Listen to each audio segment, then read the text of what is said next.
möchte heute darüber reden, was es bedeutet, auf Erleuchtung ausgerichtet zu sein. Und ein erster wichtiger Punkt ist, dass man eine Orientierung hat über den spirituellen Prozess, weiss, um was es geht und was im Prozess kann vorkommen. Und darum werde ich zuerst einmal so einen möglichst prägnanten Überblick geben über das Thema. Und das ist aber auch gleichzeitig schon das Thema vom heutigen Abend, eben was bedeutet es, auf Erleuchtung ausgerichtet zu sein. Also auch schon mein Überblick ist, behandelt das Thema und eben es ist wichtig, für eine spirituelle Ausrichtung auf Erleuchtung ist es wirklich wichtig, Orientierung zu haben. Wie eine Landkarte, die einem hilft, sich in der Landschaft dann angemessen zu bewegen und möglichst fruchtbar zu bewegen. Und der Name vom heutigen Anlass ist ein guter Einstieg. Satsang ist ein Wort aus dem Sanskrit.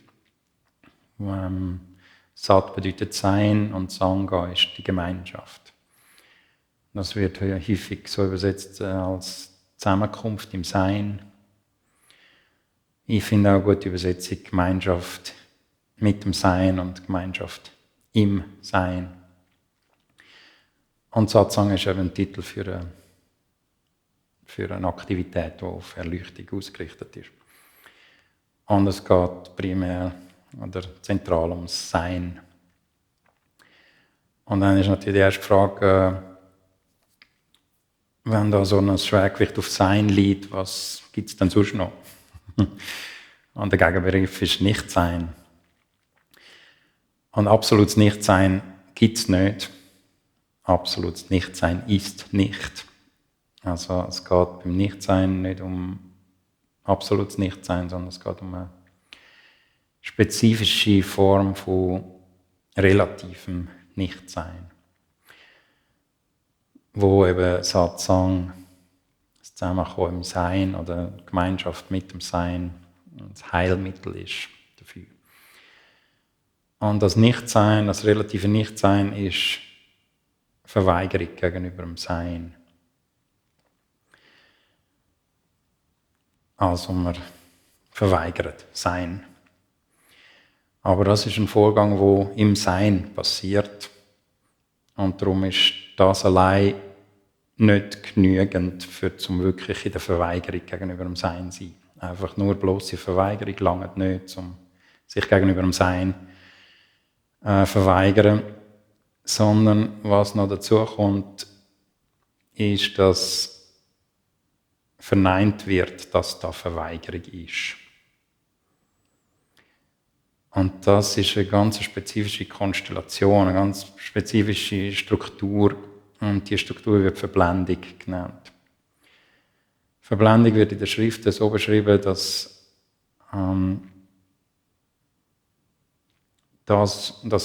behauptet wird, das, was ist, sage ich nicht. Und das, was nicht ist, sage ich.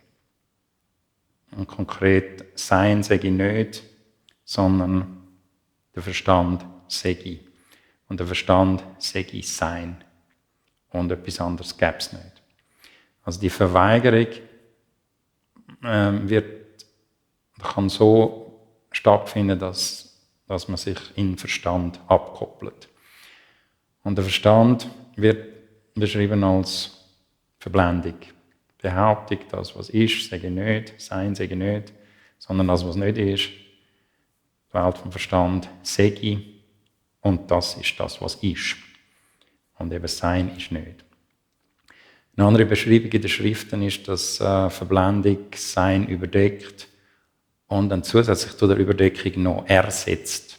Der Verstand überdeckt Sein und ersetzt Sein dann mit sich selber und behauptet, ich bin Sein und etwas anderes gibt es gar nicht. Das ist Verblendung und das ist das relative Nichtsein, das ich vorher erwähnt habe, was eben eine spezifische Form, spezifische Konstellation ist von Verweigerung. Und die Abkopplung vom Sein findet eben statt, indem man sich in Verstand abkoppelt. Im Verstand kommt das Ego vor, im Verstand kommt die Personalität vor. Und was immer geht mit dem Ego oder mit der Personalität, ist immer die Welt von dem Ego. Also das ist auch in den Schriften häufig gesagt, Ego und Welt kommen noch gemeinsam vor, entstehen gemeinsam und verschwinden gemeinsam.